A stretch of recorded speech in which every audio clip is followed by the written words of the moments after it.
एक छोटे से कस्बे भूड़ में रहने वाला अरुण हर सुबह सूरज के साथ उठ जाता था। उसकी माँ मिट्टी के चूल्हे पर रोटी बनाती और पिता खेतों में काम करने चले जाते।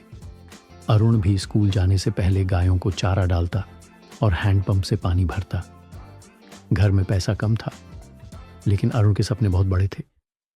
अरुण का सपना था IAS अधिकारी बनने का। उसने अपने गांव के प्रधान को देखा था, जो सरकारी अफसरों के आगे झुकता था, और तभी उसने सोचा था, एक दिन मैं अफसर बनकर अपने गांव की तस्वीर बदल दूंगा। लेकिन रास्ता आसान नहीं था। स्कूल में फटे ब्लैक बोर्ड, टूटी बेंचें और पुरानी किताबें थीं। जब बाकी बच्चे शहरों में कोचिंग पढ़ रहे थे, अरुण स्कूल के बाद खेतों में पिता की मदद करता था। कई बार जब पिता बीमार पड़ते तो अरुण को स्कूल छोड़कर पूरा दिन खेत में रहना पड़ता। फिर भी वो रात में लालटेन की मंद रोशनी में पढ़ता रहता। उसके दोस्तों ने कहा, इतनी मेहनत क्यों कर रहा है, तू तो गांव में ही रह जाएगा। अरुण मुस्कुराकर कहता, देखना, एक दिन शहर मुझसे मिलने आएगा। 12वीं पास करने के बाद उसके सामने सबसे बड़ी मुश्किल आई, पैसे की। शहर जाकर पढ़ाई करने का सपना अधूरा लगने लगा। पिता ने कहा, बेटा खेत में काम कर ले, ये अफसर फसफर हमसे नहीं होगा। लेकिन मां ने अपनी पुरानी चाह। अरुण लखनऊ गया, किराए का छोटा कमरा लिया, दिन में कोचिंग और रात में ट्यूशन पढ़ाता। कई बार भूखा सोना पड़ा, लेकिन किताबों से रिश्ता नहीं टूटा। दूसरों के घरों में बच्चों को गणित पढ़ाते पढ़ाते उसे एहसास होता था कि वह खुद को भी पढ़ा रहा है। धैर्य, मेहनत और उम्मीद का सबक।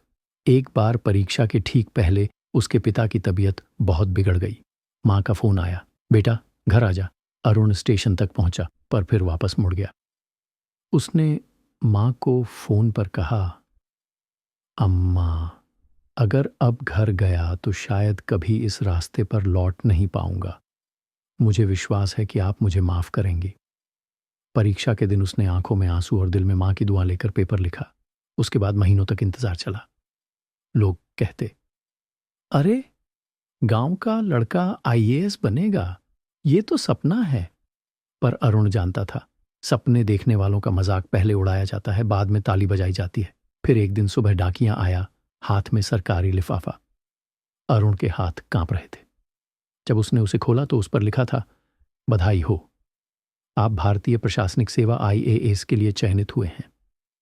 उसकी आंखों से आंसू निकल आए। माँ पिता का चेहरा याद आया। वो भागा, गांव पहुंचा। गांव वाले दौड़कर आए, अरे अरुण अफसर बन गया।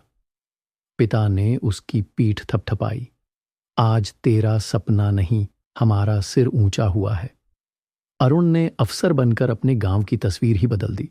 उसने स्कूल की इमारत बनवाई, लड़कियों के लिए साइकिल योजना शुरू की और सबसे पहले गांव में बिजली और इंटरनेट दिलाया।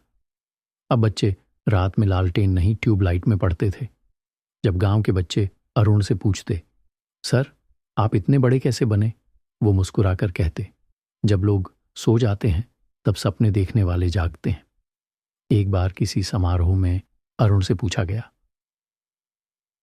आपकी सफलता का राज क्या है? वो बोले, मैं बड़ा अफसर नहीं, अपनी मां की उम्मीद का जवाब हूं। अगर वो उस दिन अपनी चूड़ियां न देती तो ये कहानी अधूरी रह जाती।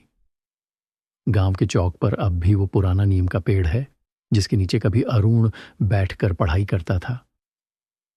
आज उस पेड़ के नीचे गांव के बच्चे बैठते हैं और अरुण की कहानी से प्रेरणा लेते हैं।